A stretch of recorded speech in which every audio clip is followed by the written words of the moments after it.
এত গরম পড়েছে আর স্কুল থেকে ফেরার পথে আমরা তো বাড়ি পর্যন্ত হেঁটে যাই, মানে প্রায় 12 থেকে 15 মিনিট লাগে হেঁটে যাই বাড়ি পর্যন্ত। তো যাওয়ার সময় মামাম শুধু বায়না করে আইসক্রিম খাওয়ার জন্য, সে কারণে ওর জন্য আইসক্রিম নেওয়া হয়েছে। আর ওর তো একই ফ্লেভার চকলেট। আর আমি আজকে নিয়েছিলাম এটা ম্যাঙ্গো ফ্লেভারের। তো আইসক্রিমের প্যাকেট যখন খুলতে গেল মামাম, তখন আইসক্রিমটা ভেঙে বেরিয়েছে, মানে ভেতরে হয়তো ভাঙা ছিল, অর্ধেকটা প্যাকেটেই রয়ে গেল। তো আজকে মানে এটা যেহেতু কাঁচা আমের ছিল, এটাও টেস্টটা ভালোই ছিল।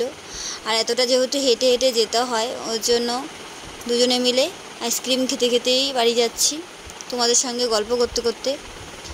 তো প্রত্যেক দিন এভাবে তোমাদের সাথে গল্প করতে করতে বাড়িতে যাই, তো আমার সময়টা মানে কীভাবে যে কেটে যায়। আর তোমরা আমাকে খুব ভালোবাসছো, অনেক সাপোর্ট করছো, এভাবেই আমার পাশে থেকো। আর আজকে ভিডিওটি যদি ভালো লেগে থাকে তবে একটা লাইক দিয়ে দিও, আর অনেক শেয়ার করো যদি ভালো লেগে থাকে। আজকের মতো তাহলে এখানেই শেষ করছি।